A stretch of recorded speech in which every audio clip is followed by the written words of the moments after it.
တခါတော့ကရွာလေးတစ်ရွာမှာညီကိုနှစ်ယောက်နေထိုင်ပါတယ်။သူတို့တွေကရွာစုံပိုင်းကတောင်ချေရင်းမှာနေထိုင်ကြပါတယ်။ညီကိုနှစ်ယောက်ရဲ့နာမည်ကတော့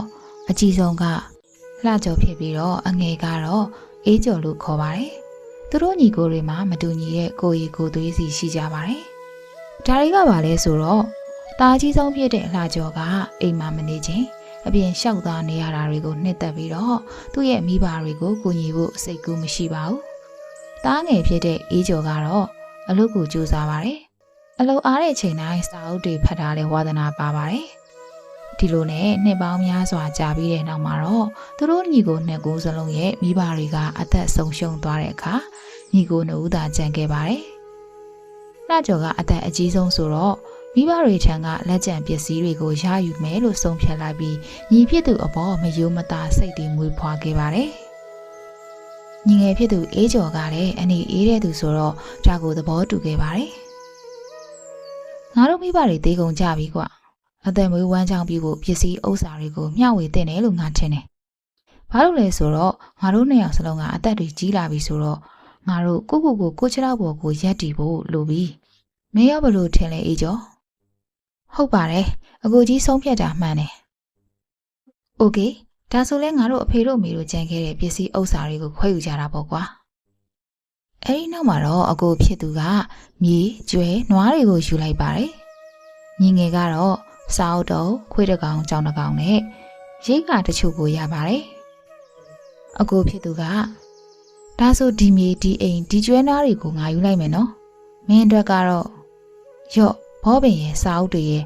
စာသင်ခန်းသုံးပစ္စည်းတွေခွေးကြောင်နဲ့အခြားပေါ်ပါတဲ့ပစ္စည်းတချို့ယူလိုက်ပါโอเคတယ်နော်အကူကြီးမင်းခွဲဝေနေတာတွေကမမျှတဘူးလို့ငါထင်တယ်ဟေးငါညီလေးငါကမင်းရဲ့အကူကြီးမင်းတဲ့ဆိုင်ပိုရတဲ့နဲ့ကွာမင်းငါစကားကိုနားထောင်ရမယ်မင်းအဲ့လိုတော့မလုပ်သင့်ပါဘူးကွာတော်ပြီငါမင်းနဲ့မငင်းခုန်ချင်တော့ခွေးနဲ့ကြောင်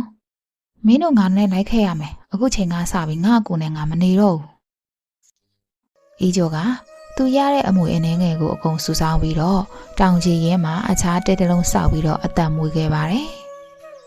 အေးကျော်ကအလုပ်လုပ်တယ်ကြိုးစားတယ်ထုံရက်တယ်လေလုပ်တယ်နောက်ပြီးတော့မနက်ခင်းတိုင်းမှာနေ့စဉ်မပြတ်တဏှာကြီးစာအုပ်တွေကိုမရက်မနာအတန်ထွက်ဖတ်ခဲ့ပါတယ်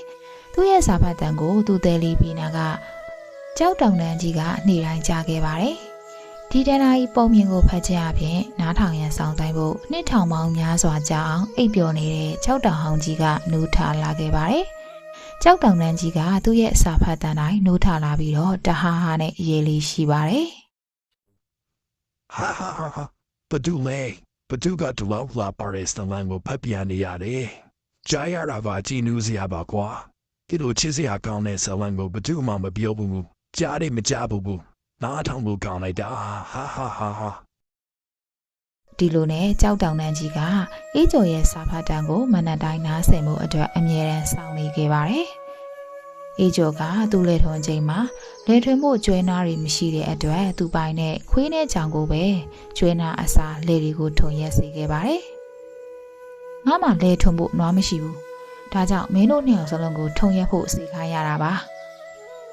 ကြောက်တောင်တန်းကြီးကဒါကိုမြင်ပြီးတော့ရဲမိပြန်ပါတယ်။ကျဲနာရီကိုမတုံးဘဲနဲ့ခွေးနဲ့ကြောင်ကိုလေထုံဖို့တုံးနေဆိုတာငါအခုမှပဲတွေ့ဘူးတဲ့ဟာသူတို့ကြည့်တိုင်းအငြင်းရဲစရာကောင်းနေဟာဒီလိုနဲ့ကြောက်တောင်တန်းကြီးကခဏအရေရတော့သူ့ရဲ့ပါးစပ်ကနေပြီးတော့ရွှေတွေအများကြီးကြွေကြလာပါတယ်ဒီလိုနဲ့ပဲအေးကျော်ကအိုးရွှေတွေအများကြီးပဲငါရွှေတွေအများကြီးကိုစုဆောင်းပြီးတော့တတိတယောက်ဖြစ်တော့မယ်ဟေးဘလို့ပဲဖြစ်ဖြစ်ငါကမစင်ရတော့ဘူးငါတက်နိုင်တဲ့လောက်ပဲယူမယ်ထိုအချိန်မှစပြီးတော့အေးကျော်ကချမ်းသာလာပြီးအိမ်အကြီးကြီးတစ်လုံးကိုပိုင်ဆိုင်ကလေယာလုပ်ငန်းတွေလုပ်ဖို့အတွက်ကျွဲနာများကိုဝယ်ခဲ့ပါတယ်အေးကျော်ရဲ့တရင်ကိုအကိုကြီးဖြစ်သူလှကျော်စီရောက်ပြီးကြတဲ့ကသူ့ညီငယ်ကိုမိဖို့အမြန်ရောက်လာခဲ့ပါတယ်မင်းပါလို့တော့မြန်ချမ်းသာလာရတာလေမှန်ပါတယ်အကိုအခုဆိုရင်ငါကပိုကောင်းတဲ့ဘဝကိုရနေပြီငါဘာလို့ချမ်းသာလာတာလဲဆိုတော့ ညီငယ်ကသူ့အကိုကိုတောင်ကြီးအကြောင်းအားလုံးကိုပြောပြပြီးတော့ရေမောခဲ့ပါတယ်ဒီလိုနဲ့အကိုဖြစ်သူလှကျော်ကညီဖြစ်သူကိုအားကြပြီးတော့သူ့အမွေယူထားတဲ့ကျွဲတွေနွားတွေမြေတွေနဲ့တခြားပိုင်ဆိုင်တဲ့အရာအားလုံးကိုသူ့ညီငယ်ကိုပေးလိုက်ပါတယ်နောက်ပြီးတော့အေးကျော်ရဲ့စာအုပ်တွေခွေးနဲ့ကြောင်နဲ့လေးလိုက်ပါတယ်ဒီလိုနဲ့လှကျော်ကသူ့ညီပြောပြတဲ့ပုံစံအတိုင်းကြောက်တောင်တန်းကြီးရဲ့ရှေ့မှာရွှေရဖို့အတွက်ခွေးနဲ့ကြောင်ကိုအသုံးပြုပြီးတော့လေထုံခဲ့ပါတယ်ဒါပေမဲ့မနက်တိုင်းမှာတော့အေးကျော်တယောက်စာအုပ်မဖတ်ခဲ့ပါဘူးကြောက်တောင်တန်းကြီးက အိုးနောက်ပြောသားခွေးနဲ့ကြောင်ကိုလေထုံခိုင်းမြမီဟာဟာဟာဟာတောင်ကြီးကငါ့ကိုရေးပြီးငါအေးကျော်ထက်တောင်ရွှေတွေကိုယူပြမယ်မင်းထက်ငါပိုချမ်းသာအောင်လုပ်ရမယ်အဲဒီခါတောင်တန်းကြီးကရေမောပြီးတော့ရွှေတုံးများထွက်ကြလာပါတယ်ရွှေတွေအများကြီးတွေးတော့လှကျော်ကအေးကြီးတစ်လုံးကိုကင်ပြီးတော့ဝမ်းသာအားရနဲ့ရွှေတွေကိုကောက်ယူဖို့လုပ်နေခဲ့ပါတယ်နောက်ဆုံးမှာတော့သူကလောဘကြီးလာပြီးတော့ရွှေတုံးတွေကိုကောက်ယူဖို့မရက်တက်နိုင်ပဲနဲ့ခုထဲမှာအကြာကြီးဆက်လက်ကောက်ယူနေခဲ့ပါတယ်။အိုးရွှေတွေအများကြီးပဲကန်ကောင်းလိုက်တာငါအကုန်စုလိုက်မယ်။ငါချမ်းသာလာပြီ။ဒီလိုနဲ့ကြောက်တောင်တန်းကြီးကလည်းစာအုပ်ဖတ်တံကိုစောင့်မျှော်နေပေမဲ့စာအုပ်ဖတ်တံမကြားရတော့တဲ့အတွက်အချိန်ကြာလာတော့အိပ်ပျော်သွားခဲ့ပါတယ်။ဒီနေ့ဘာလို့ဘလို့တောင်ငိမ့်နေရတယ်ဘသူမှပုံမီမပြောကြဘူးငါစောင့်နေရကြပြီငါရဲ့အိတ်ရှင်နေပြီတောင်တန်းကြီးကသူ့မျက်လုံးတွေမှိတ်လိုက်တဲ့အခါမှာတော့ကူအပေါက်ဝါကြီးကလည်းပိတ်သွားခဲ့ပါတယ်အဲ့ဒီအခါမှာတော့ဟေးဘာဖြစ်တာလဲလမ်းပေါက်ကဘာမှလဲထွက်ပေါက်ကရောဘာမှလဲအိုးမဟုတ်ဘူးငါ့ကိုကယ်ကြပါဦးဒီလိုနဲ့လှကျော်တယောက်ကူထဲမှာလမ်းရှာမတွေ့တော့ဘဲနဲ့ပိတ်မိနေခဲ့ပါတယ်လောဘကြီးလာတဲ့လှကျော်ကရွှေတုံးတွေနဲ့အတူကူထဲမှာအသက်ရှူကျက်ပြီးတော့နောက်ဆုံးအသက်ဆုံးရှုံးသွားပါတော့တယ်ဒီလိုနဲ့အေးကျော်က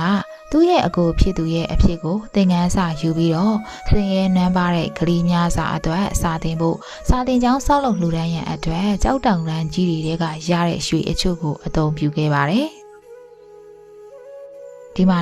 ဒီကျောင်းကိုအရှိဘက်ကိုမျက်နှာမူပြီးတော့စောက်ပါခမဟုတ်ကဲ့ပါဆရာပြောတဲ့အတိုင်းကျွန်တော်လုပ်လိုက်ပါမယ်ဒီလိုနဲ့နောက်ဆုံးမှာတော့အေးကျော်ကစာအုပ်ဖတ်တိုင်းသူ့ကိုယ်ကြီးအကြောင်းကိုအမြဲတွေးပြီးတော့လောဘစိတ်ကလူတွေကိုသေစေနိုင်တဲ့အကြောင်းကိုစင်ကျင်တုံတရားနဲ့ဘဝကိုအေးချမ်းစွာဖြတ်သန်းနေထိုင်ခဲ့ပါတော့တယ်ပြည်နယ်များရှင်ပုံမြင်လေးကတော့ဒါပါပဲအခုပြောပြပေးသွားခဲ့တဲ့ပုံမြင်လေးကိုကြိုက်နေတဲ့ဆိုရင်ကျမရဲ့ channel လေးကို like and subscribe လေးနှိပ်ပေးပြီးတော့နောက်ထပ်ပုံမြင်လေးတွေအသစ်တင်တိုင်းသိရဖို့အတွက်ဒီက notification ခေါင်းလောင်းလေးကိုလည်းနှိပ်ပေးခဲ့ကြပါအောင်ရှင်။နားဆင်ပေးခဲ့ကြတဲ့ပြည်သူများအားလုံးကျေးဇူးတင်ပါတယ်ရှင်။